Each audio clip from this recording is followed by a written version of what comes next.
Buen día, sean todos bienvenidos al seminario online a cargo de los estudiantes de Medicina de la Universidad de Oriente Núcleo Anzoátegui, Venezuela. En este caso nos complace hablar sobre heridas, suturas y cicatrización. Este grupo está conformado por los estudiantes Salve Alexa, Tobar Alejandra, Tuárez Eilis, Urriola Juan, Vergara Jennifer y mi persona Zambrano Rafael. Y contamos también con la presencia del doctor de Souza Robert, docente de la Cátedra de Técnicas Quirúrgicas.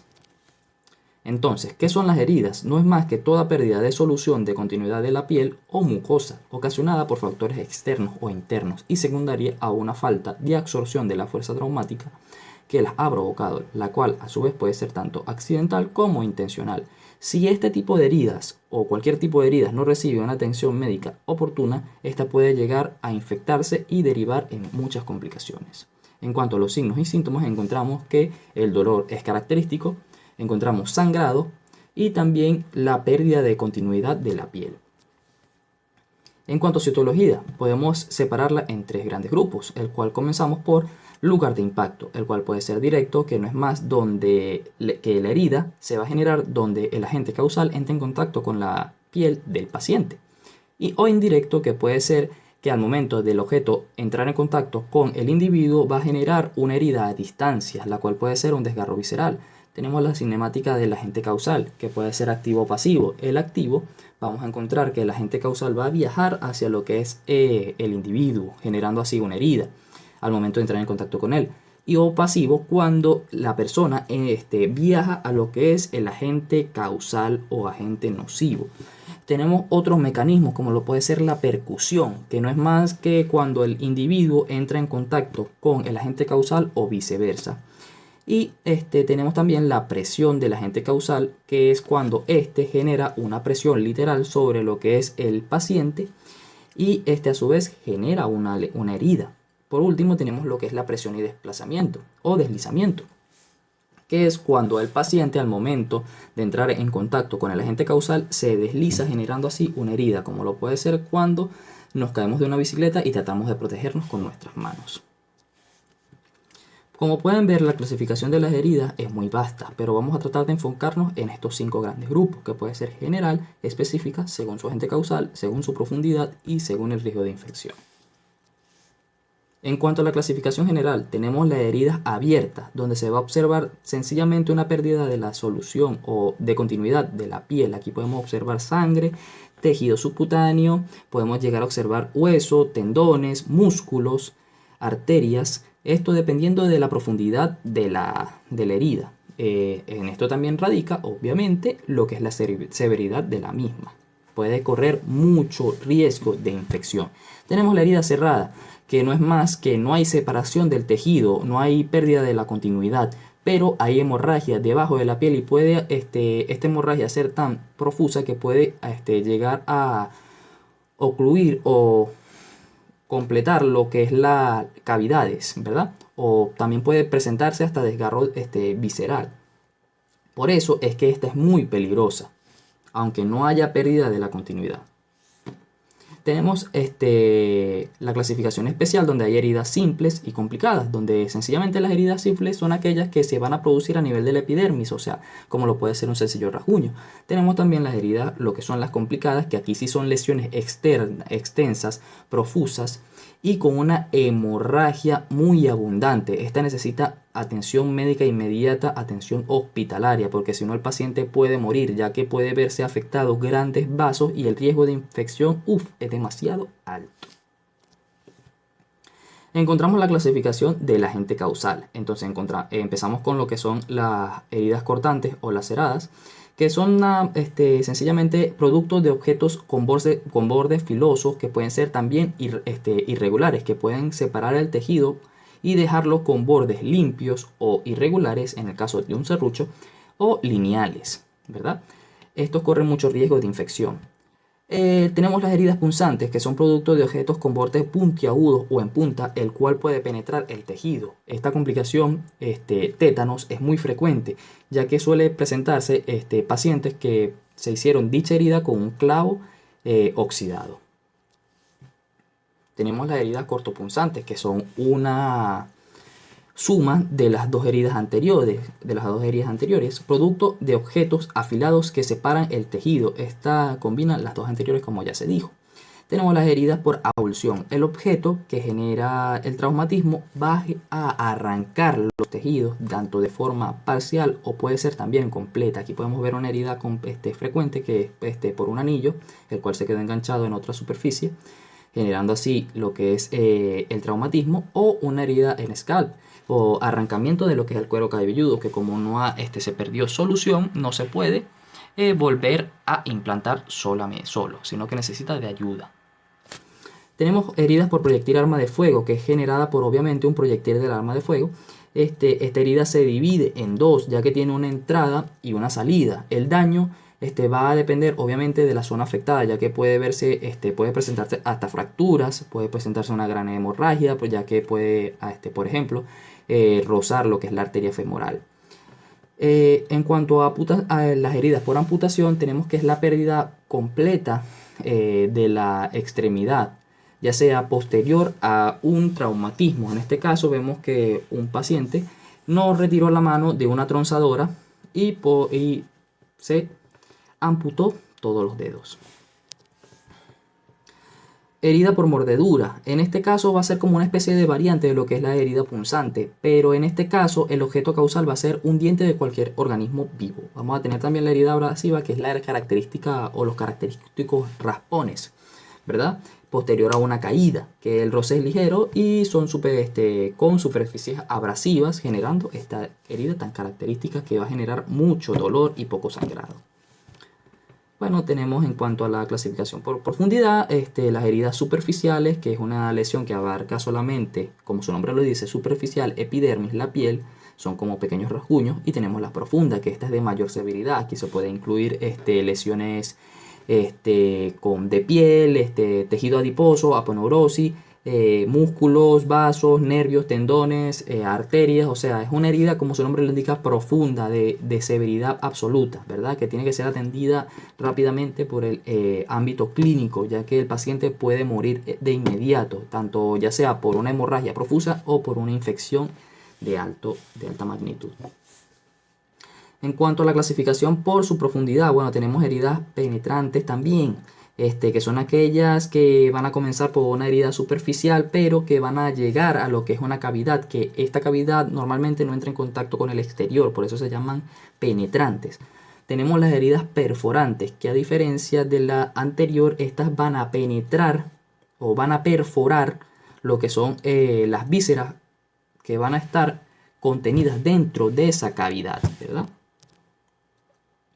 Tenemos las heridas por el riesgo de infección. Aquí vamos a encontrar las heridas no infectadas, que van a presentar bordes simples y nítidos, un fondo sangrante y sin presencia de cuerpos extraños o zonas necróticas. Estas van a ser las heridas al momento de hacerse, o sea, no van a tener infección, pero pueden terminar en una infección, una herida infectada. Tenemos también las heridas infectadas, que sencillamente es la complicación de la anterior. Esta va a contar con bordes inflamados, no es sangrante, va a presentar cuerpos extraños, contenido obviamente purulento, y va a presentar zonas necróticas, ya que no hubo irrigación sanguínea.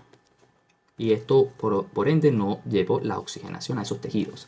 Tenemos heridas limpias, que va a ser la ausencia de la contaminación endógena y exógena, y no hay inflamación, no se penetra en ningún tracto, ya sea oral, respiratorio, digestivo, entre otros, y el riesgo de infección es muy bajo, de 2%. Estas son catalogadas dentro de las heridas quirúrgicas, estas 4 que vamos a mencionar ahorita, como es la herida limpia. La herida limpia contaminada son aquellas donde se transgrede una barrera contaminada por microorganismos. Riesgo de infecciones del 8%. Aquí tenemos la colecistectomía, que al momento de seccionar lo que es esa vesícula biliar, o conducto biliar, vamos a entrar en contacto esos microorganismos con esta cavidad. Aquí se da antibiótico-terapia profiláctica. Tenemos finalmente lo que son las heridas contaminadas y heridas sucias. La herida contaminada son producto de algún traumatismo, al igual que la sucia, el cual logra transgredir una barrera contaminada, la cual va a alcanzar a la herida. Va a tener una infección que va a ser generalmente mayor a 6 horas, ya que en estas 6 horas no se recibió una atención médica adecuada. Finalmente tenemos la herida sucia, que obviamente, como ya lo dije anteriormente, son por heridas traumáticas, ya sea por un accidente de tránsito, un arma de fuego, un proyectil arma de fuego. Estas van a transcurrir más de 12 horas sin atención médica.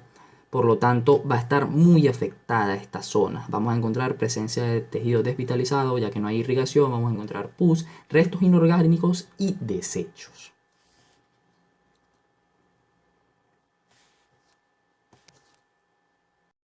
Continuando con el tema de heridas, quienes habla Juan Francisco Urriola les va a hablar sobre lo que es el tratamiento. Para hablar justamente de él, debemos determinar el aspecto justamente de la herida, para poder determinar qué tipo de tratamiento le vamos a dar. Sea un tratamiento de lo que es un cierre de primera intención, que es un tipo de cierre específico que se le da a las heridas quirúrgicas, limpias, no contaminadas, que básicamente se basa en afrontar los planos de tejido separado por dicha herida, a través de puntos que obviamente van a dejar una cicatriz muy pequeña en lo que es la parte afectada. En el caso del cierre de segunda intención, básicamente se deja que la superficie de la herida se cierre o se ha llenado por lo que es tejido cicatrizal nuevo, básicamente un nuevo tejido que cubre la parte de la herida, sin necesidad de colocar puntos.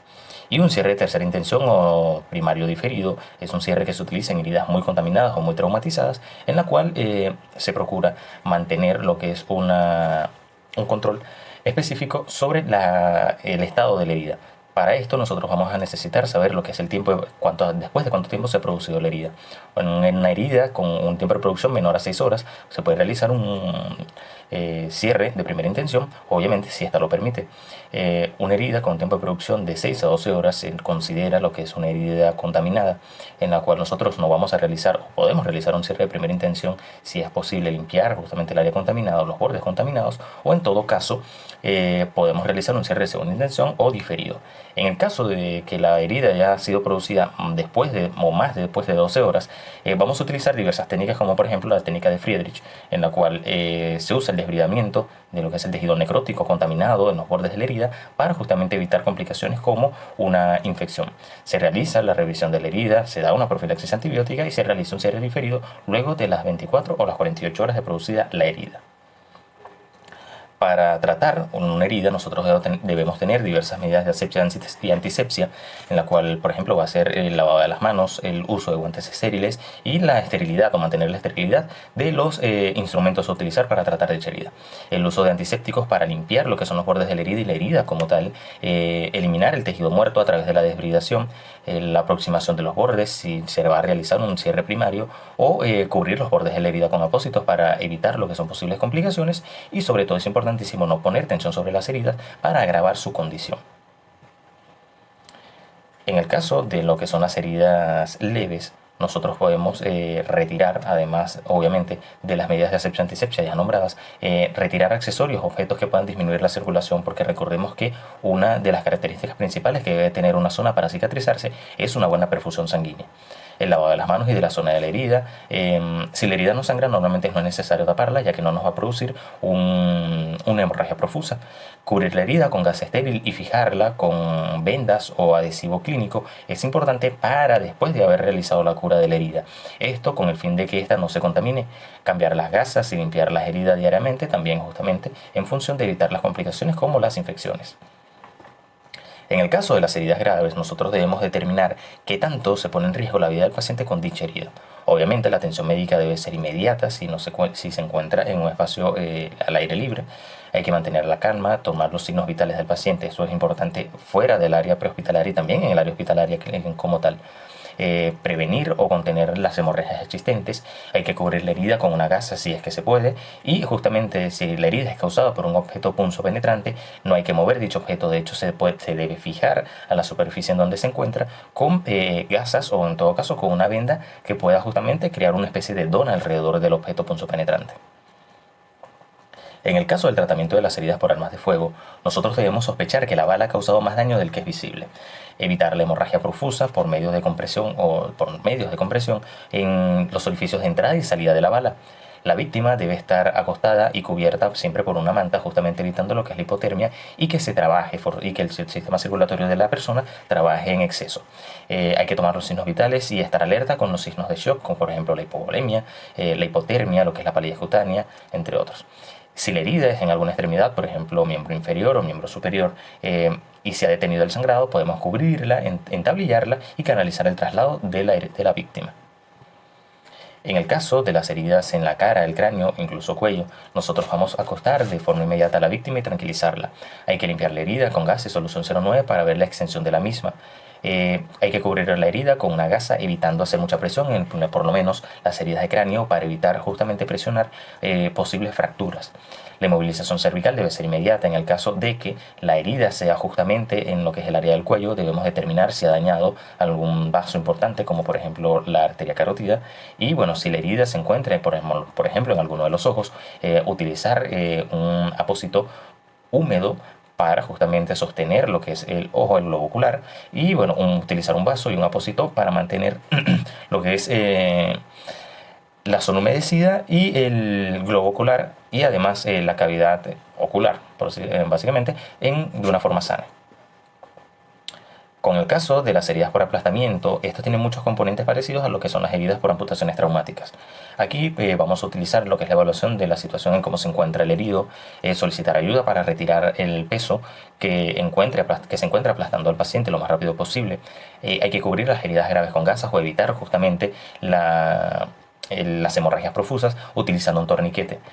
Si existen fracturas, hay que movilizar la zona o en todo caso a la víctima por completo y vigilar los signos vitales y tomar en cuenta las medidas necesarias para evitar el shock hasta poder movilizar al herido hacia un quirófano.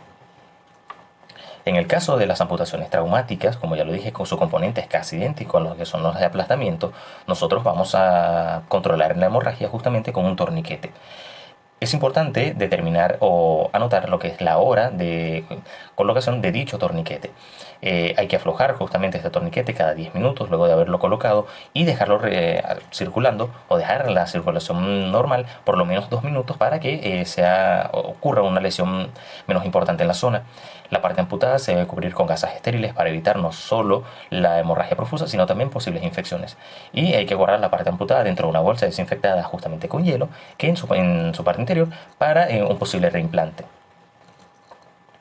Cuando nosotros tenemos diversas heridas luego de tratarlas, nosotros tenemos que tener en cuenta ciertos signos de alerta.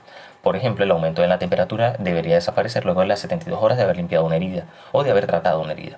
El aumento de la temperatura en esta podría indicarnos la presencia de una infección.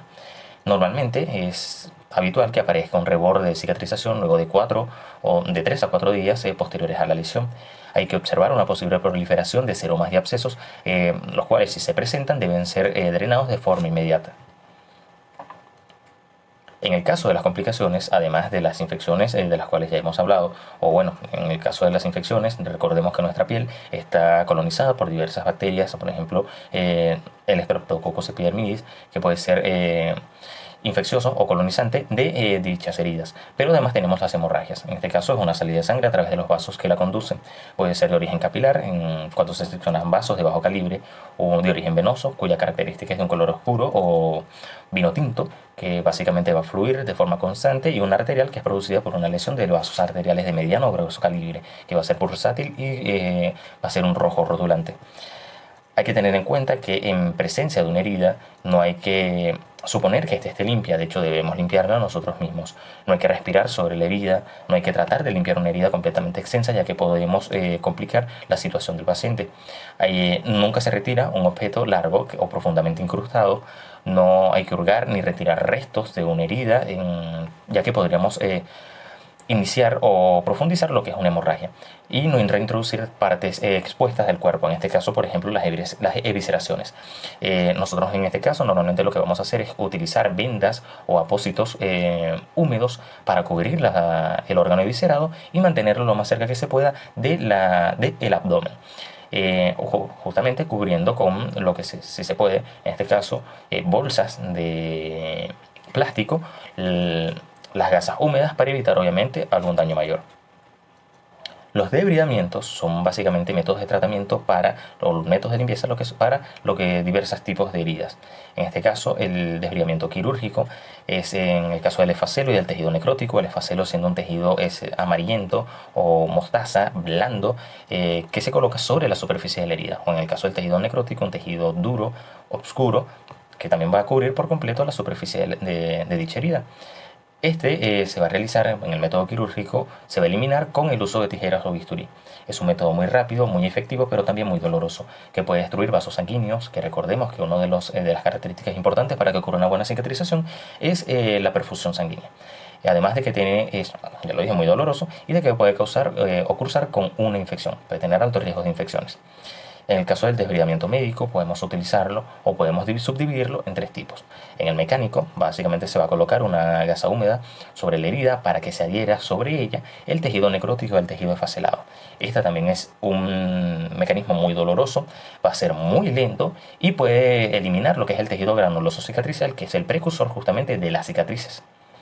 En el caso del desbridamiento enzimático, utilizando pomadas o tópicos que tienen propiedades proteolíticas y que en muchos casos también tienen propiedades antibacterianas. Este es un método indoloro, de acción muy rápida y que se puede usar como en heridas infectadas. Requiere de un ambiente específico que para su acción, en este caso, que mantener un pH constante, que no sea muy húmedo y que esté 100% limpio. En el caso de lo que es el desbridamiento autolítico, se puede usar cualquier apósito que pueda generar una cura húmeda, como son los hidrogeles y parches con hidrogel, que van a evitar justamente la formación de ese tejido necrótico o el esfacelo adherido a lo que es la superficie de la herida. Otro de los puntos que vamos a estar tratando es la cicatrización. La cicatrización es un proceso fisiológico a través del cual el tejido vivo lo que hace es que desencadena una serie de fenómenos bioquímicos posteriores a una lesión causada en cualquier tejido del cuerpo, con la finalidad de repararlo o de regenerarlo, generalmente formando un tejido cicatrizal o un tejido igual al existente antes de haber ocurrido la lesión o la herida. Cabe destacar que nuestro cuerpo es una máquina bastante compleja y notable, y el proceso dinámico de la cicatrización de las heridas es un gran ejemplo de esto, de cómo los sistemas que conforman nuestro organismo se unen y trabajan en conjunto para reparar y reemplazar todos aquellos tejidos desvitalizados. ¿Cómo hace esto nuestro cuerpo? ¿Cómo esto es posible? Esto es posible de la siguiente manera. Cuando nuestra piel se lesiona, nuestro organismo tiene la capacidad de desencadenar una serie de eventos que lo que hacen es que van a devolverle, o tienen la finalidad de devolverle la integridad al tejido lesionado. Estos eventos se desarrollan a través de tres fases, las cuales corresponden a las fases de la cicatrización. Estas fases son las siguientes. Las fases de la cicatrización están conformadas por una fase inflamatoria, que es la primera que inicia, luego que ocurre la lesión. Luego se produce una fase de proliferación y por último se produce una fase de remodelación. Estas fases lo que hacen es que siguen una línea temporal de procesos que terminan o culminan principalmente con el cierre de la herida. Vamos a estar hablando de cada una de estas fases y qué ocurre durante ellas. Durante la fase de inflamación, esta, como la había mencionado anteriormente, es la primera que ocurre, es decir, cuando se inicia inmediatamente después que el tejido es lesionado, y esta, en ausencia de procesos que la prolonguen, dura aproximadamente de 3 a 5 días. Durante ella se producen dos respuestas, una respuesta vascular y una respuesta celular. La respuesta vascular, esta empieza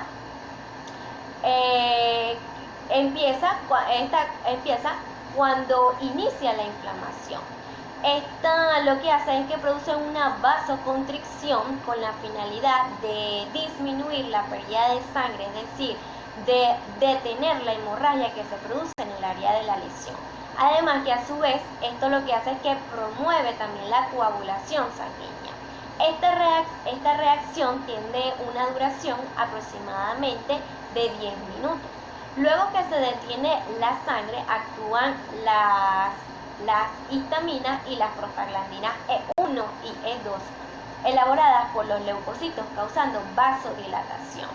Y esto lo que hace es que aumente la permeabilidad al crear pequeñas aberturas entre las células endoteliales, que estas aberturas lo que permiten es que se escape el plasma y los neutrófilos. Estos neutrófilos son las primeras células de defensa que se producen durante las 24 o 48 horas tras ocurrida la lesión en la persona.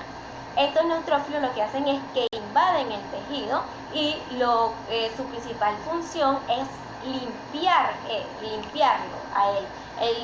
Ellos lo que hacen es que limpian el tejido, le quitan cualquier cuerpo extraño que tenga, cualquier tejido muerto o cualquier contaminante como bacterias. Durante la fase inflamatoria también se producen los signos clínicos de la inflamación, que se caracterizan por ser son edema, también está el eritema, el dolor, el calor y la pérdida de la función. En esta fase también otra de las células que aparecen son los macrófagos tisulares. Los macrófagos tisulares, al igual que los neutrófilos, ellos cumplen con la función de limpieza de la lesión.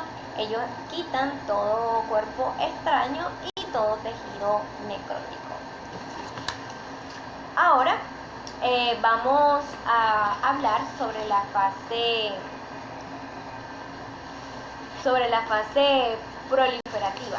Esta fase lo que hace es que inicia a partir del cuarto día y se prolonga hasta el día 14. Lo más importante que ocurre durante la fase de proliferación es que se produce la angiogénesis, es decir, la neoformación de vasos en el lecho de la herida, que junto con los fibroblastos y los macrófagos lo que hacen es que se van a encargar de la formación de la matriz celular, la síntesis y la degradación del colágeno. Durante la fase proliferativa ocurren tres procesos que guardan relación entre sí. Ocurre el proceso de la granulación, el proceso de la epitelización y el proceso de la contracción. El proceso de la granulación se produce principalmente por la aparición de los nuevos vasos que se formaron durante el proceso de la angiogénesis, que es estimulado por los mediadores de los macrófagos y por la acción de los fibroblastos en el sitio de la lesión. Estos también pueden o tienden a producir colágeno, lo cual le promueve una cierta fuerza a la herida. Se produce el proceso de epitelización. Este proceso es mediado por los queratinocitos, que son las principales células de la epidermis. La función de estas células es generar una barrera contra la infección y también contra la pérdida hidroelectrolítica. Durante este proceso actúa el factor de crecimiento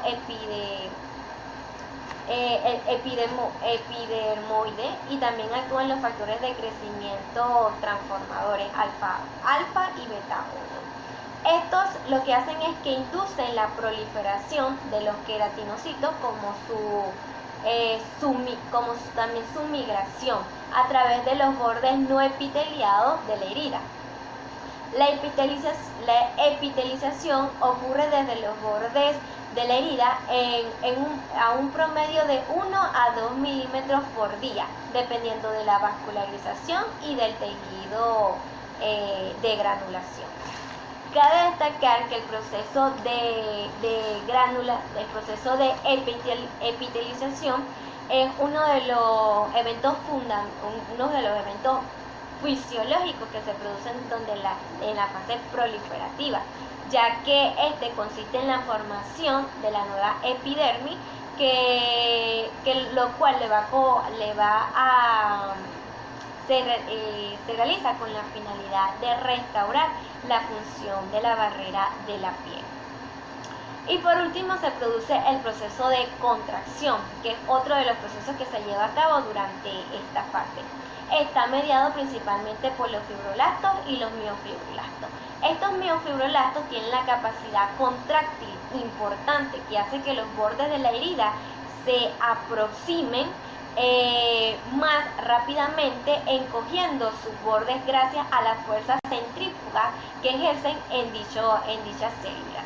La apariencia de la herida después de esta fase es mucho menos inflamada y con una fuerza tensil que alcanza aproximadamente el 30% de la definitiva.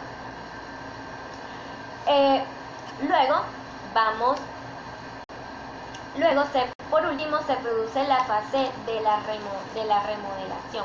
Esta fase se extiende desde el día 15 hasta lograr la completa cicatrización de la herida. Por lo general puede durar hasta 6 a un año. Durante la fase de la remodelación, el nuevo tejido gana fuerza y flexibilidad lentamente. Durante esta fase, las fibras de colágeno se reorganizan y el tejido se regenera y madura. Hay un aumento general de la resistencia a la tracción. La fuerza de la herida nunca va a alcanzar ni el 80 ni el 85% de la resistencia del tejido que tenía previo a la lesión. Algunas fibras del colágeno son removidas para dar mucho más suavidad a la cicatriz, así como también el metabolismo de la lesión se reduce y la vascularidad también disminuye, por ende el enrojecimiento de la herida.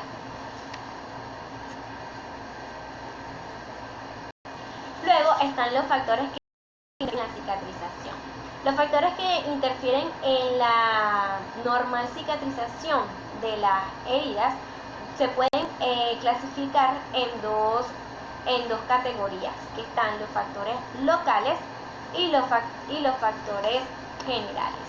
Dentro de los factores locales vamos a tener los cuerpos extraños. Los cuerpos extraños son todas aquellas entidades que el organismo va a reconocer como extraños. Pueden ser las bacterias o incluso el hilo de la sutura. Esto lo que va a hacer es que va a facilitar la proliferación de las bacterias, causando una infección y un daño también en el huésped. Está el tejido necrótico, otro de los factores locales que interfiere en la cicatrización. La isquemia también y la tensión. La tensión es bastante importante sobre las heridas, ya que es uno de los factores que impide su cicatrización. Si se coloca una sutura con una excesiva tensión, esto lo que va a producir es un estrangulamiento del tejido, produciendo así una isquemia. Dentro de los factores generales vamos a encontrar el déficit proteico y de vitaminas, el consumo del tabaquismo, la edad también es un factor que interfiere en la cicatrización, los trastornos metabólicos, como aquellos pacientes que presentan diabetes, ellos tienden a cicatrizar, tienden a tardar mucho más tiempo su cicatrización, y los trastornos de medicamentos como el uso de esteroides.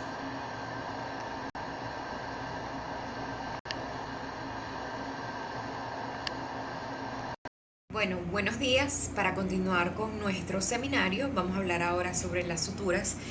Mi nombre es Jennifer Vergara y bueno, vamos a empezar definiendo esta como que es cualquier tipo de material utilizado para favorecer la cicatrización de una herida mediante la aproximación de los bordes con el objetivo de mantenerlos unidos a la vez que disminuimos la tensión entre ellos. ¿Ok? Vamos a hacer un recuento que hace muchísimo tiempo se utilizaban adhesivos y bueno, para cicatrizar utilizaban grasa, miel, carne fresca. En los años 900 se usó cuerdas de intestino para hacer las suturas. Incluso en la India la sutura se realizaba haciendo coincidir los bordes de la herida con las mandíbulas de grandes hormigas, como lo están viendo en la imagen. Entonces, para después seccionar este cuerpo de ellas, quedando la cabeza como punto de sutura. Imagínense, también se utilizó materiales como poliamidas, poliéster, ácido poliglicólico, entre otras. Entonces, para hablar ahora sobre un poco de las características de la sutura ideal, tenemos que primeramente tiene que ser estéril. Debemos tener en cuenta de que tiene que ser una sutura estéril y que posea una elevada resistencia a la tracción. ¿Qué quiere decir el segundo punto? Bueno, que no se rompa en relación con su sección transversal. Como tercer punto tenemos que sea flexible, porque esto hará que facilite la manipulación y la realización de los nudos, además de ofrecer más seguridad, ya que hay menos riesgo, mejor dicho, a que se deshagan estos nudos o la sutura que estamos realizando. Debe ser de calibre pequeño, que no sea cortante o traumática, y no debe ser tóxica, ¿ok? Debe mantener sus propiedades y debe ser eficiente. Bueno, al elegir una sutura, no hay, para explicarles y para que me entiendan, no hay una sutura que reúna todas estas características. No es que, bueno, vamos a buscar una sutura y vamos a ver toda esta lista y todas van a tener estas características, porque no. Hay que buscar por lo mínimo una sutura que posean como mínimo estas características: la esterilidad, alta resistencia a la tensión, el diámetro y consistencia uniforme y la facilidad de manejo. ¿Ok? Y bueno, para la esterilización de suturas vamos a usar, bueno, actualmente se utiliza únicamente rayos gamma. ¿Ok? Este es un proceso en frío, es decir, la temperatura del producto solo aumenta ligeramente con respecto a su temperatura inicial durante el proceso. ¿Ok? Entonces, bueno, vamos a hablar ahora sobre las técnicas de sutura. Tenemos aquí las suturas subcutáneas, como ven en la imagen. Vamos a darle zoom un poco.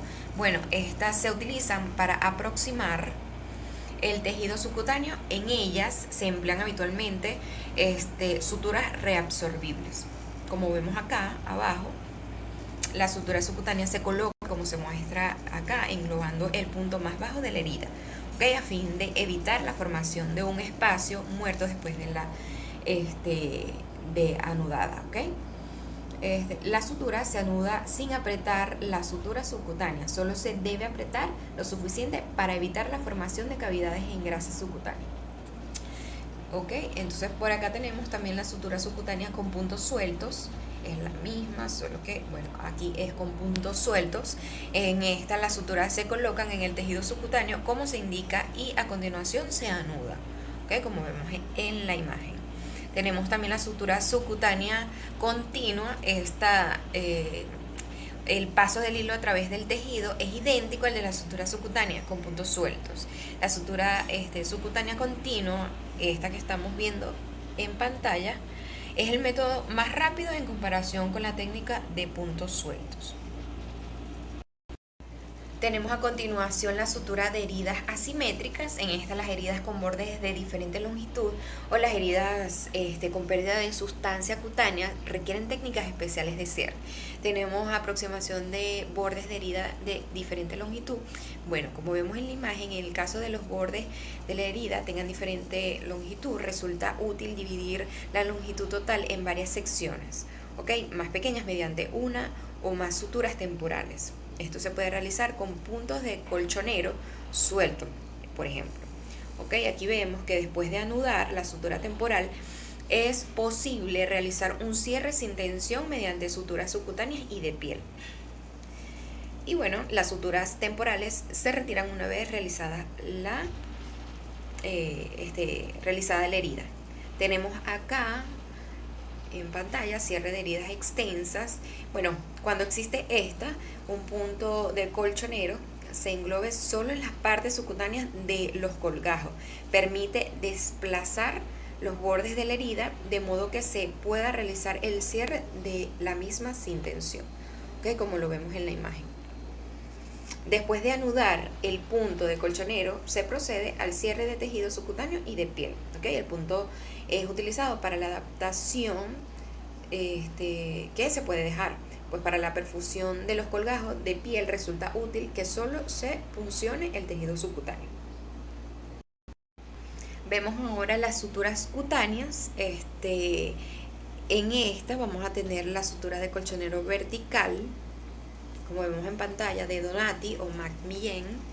Esta, cuando la capa de grasa subcutánea es delgada, tanto la piel como el tejido subcutáneo se cierran como se muestra en la imagen. Miren, la sutura debe colocarse de tal manera que evite la formación de una cavidad, aquí abajo donde está señalado.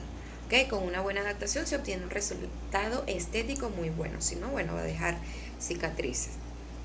Y por último, tenemos la ligadura de vasos sanguíneos. Para ligar con seguridad un colateral de un vaso sanguíneo se asegura la ligadura tomando la superficie de la adventicia de ambos lados del origen del vaso.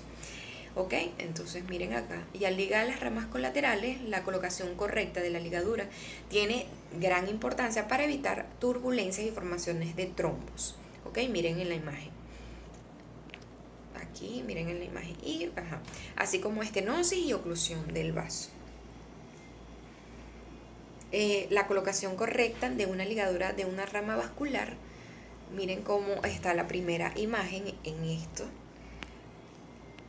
Aquí está una ligadura distante del origen del vaso, puede causar turbulencias y formación de trombos en el muñón residual, como lo vemos en la segunda imagen, que dice mal.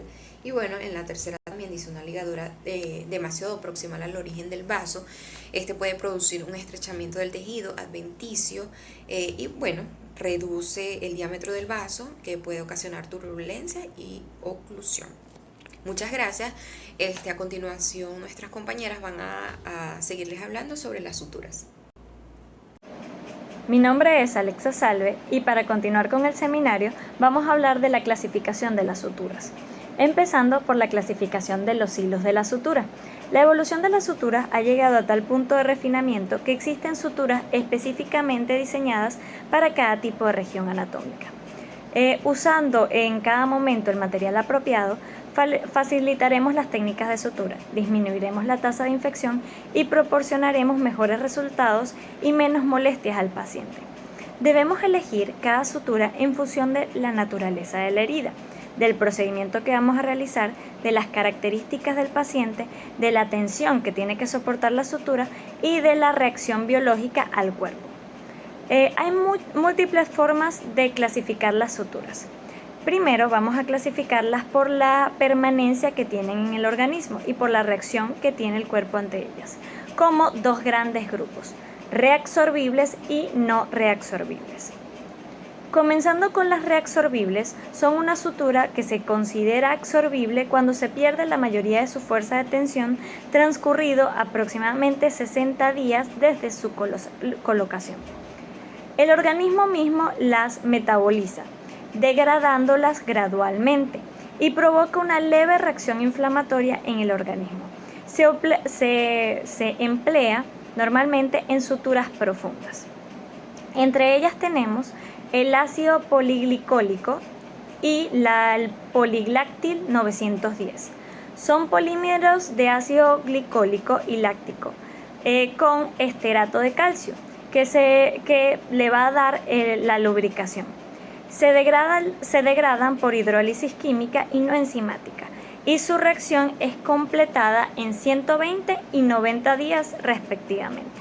Se utilizan en suturas de aponeurosis, peritoneo, estómago, intestino, vesícula y vías biliares, vías urinarias, ligaduras de cavidad oral y cirugías ginecológicas. Entre ellas tenemos dos ejemplos comerciales, Dexton y Vicryl. También, otra sutura reabsorbible tenemos la polidiaxona, que es un polímero de p-diaxona. Es inoloro, incoloro y cristalino. Se degrada por hidrólisis. Es una sutura monofilar y se reabsorbe completamente después de 180 días. Su utilización es similar a la anterior.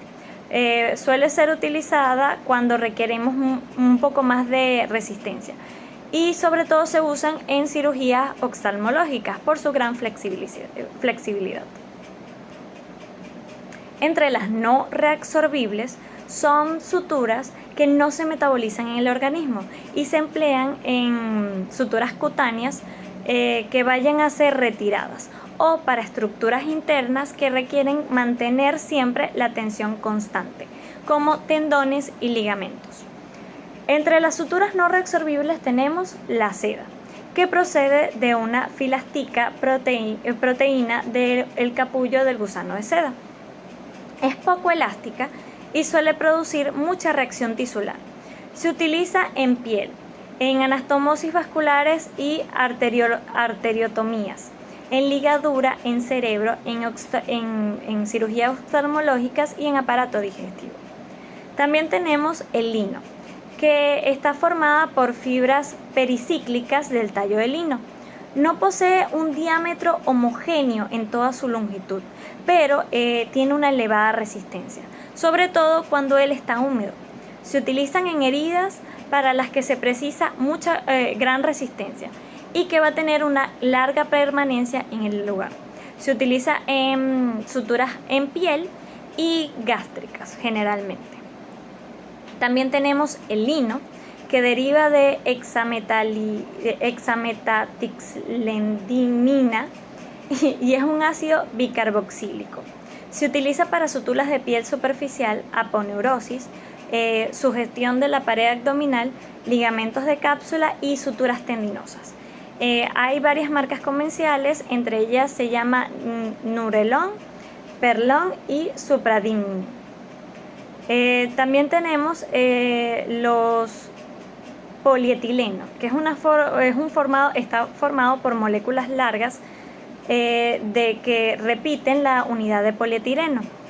Tiene una elevada resistencia y una mínima reacción tisular. Se utiliza en cirugías de piel, en reparación de fascias, como también en mallas de refuerzo de hernias y de eventraciones. Una marca comercial es Dermalene. También tenemos el polipropileno, que es algo muy similar al polietileno. Hay una marca que es la más conocida y utilizada aquí en Venezuela, que es el Prolene, aunque también existen otras marcas comerciales. Por último tenemos el acero inoxidable, que es la única sutura metálica utilizada en la actualidad. No causa ninguna reacción ística y es de gran resistencia al ataque químico. Es la sutura más resistente a la tracción que hay, pero tiene una desventaja, tiene un difícil manejo. Se utiliza cuando necesitamos hacer suturas que tienen una gran tracción, por ejemplo en la sugestión de pared abdominal y en los tendones. Todas las suturas, sean reabsorbibles o no, también pueden ser clasificadas según su acabado industrial, en monofilamentos y en multifilamentos. Primero hablaremos del monofilamento. Posee una estructura física unitaria. Se tratan de hilos muy finos, uniformes y homogéneos, en su aspecto físico y en su sección. Debido a la simplicidad de su estructura, posee una serie de características que merece la cual existen ventajas e inconvenientes. Entre las ventajas tenemos que tiene una menor resistencia al paso de tejidos y tiene menos impurezas en su superficie porque es un solo hilo continuo que permite un mejor aislamiento de los gérmenes, por lo que son mejor tolerados por el organismo y presentan un menor riesgo de infección y una mínima cicatriz. ¿Cuál es su inconveniente? Tiene un difícil manejo porque es un solo hilo y se vuelve muy rápidamente a su forma original, lo que precisa mayor cantidad de nudos para que él se quede sujeto. Entre ejemplos de monofilamento tenemos el polipropileno y los metálicos. multifilamento, decimos que ellos están formados por múltiples hilos de monofilamentos que están torcidos o entretejidos entre sí. Pueden llevar a tratamientos superficiales de anticapilar y de sustancias hidrófobas con los que son embutidos en vainas para que ellos tengan mayor lubricación, pero poseen ventajas e inconvenientes. Entre las ventajas hay mayor resistencia a los tejidos y menor riesgo de torsión. También son mucho más flexibles y tardan más en volver a su forma original. Y hacen que sea mucho más fácil para el médico, el cirujano, manejarlo. ¿Cuál es el inconveniente? Hay mayor riesgo de infección porque al estar entrelazadas, entre los espacios pueden haber gérmenes. Tiene mayor cicatriz, causa una mayor cicatriz y mayor resistencia al paso al través de los tejidos, aunque actualmente gran parte de estas suturas vienen recubiertos de un material para evitar este inconveniente, pero aún así puede presentar un efecto de sierra en el tejido. Un ejemplo de ellas son los poliglucólidos o la seda que están entretejidas. Todas las suturas tienen una unidad de medida según su grosor.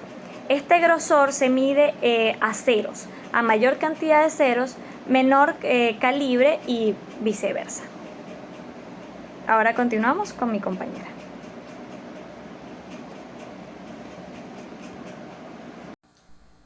Agujas, su clasificación y elección. Las agujas van a actuar como guía del hilo a través del tejido. Son de acero inoxidable y poseen 3 partes: su punta, su mandrín y su cuerpo. Si hablamos de la punta, que sería la parte encargada de perforar el tejido, esta puede ser cónica para tejidos blandos y fáciles de penetrar, tales como el intestino. Su punta roma, que se utiliza para parénquimas como la que posee el riñón e hígado, para que así no romper el tejido. La triangular, que consta de 3 aristas cortantes y se utiliza para tejidos de elevada resistencia como la piel. Tenemos la tapercut, que es una combinación de triangular y cónica.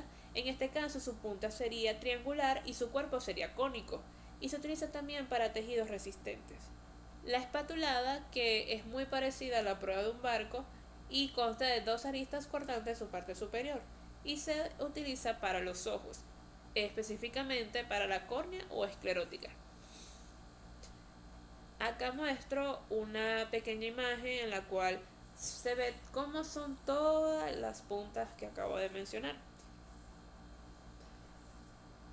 También podemos hablar que en función a su curvatura se puede clasificar en semicurvas, que son raramente utilizadas pero puede utilizarse en piel; las rectas, que se emplean en tracto intestinal, cavidad nasal, nervios, cavidad oral, faringe, tendones y vasos.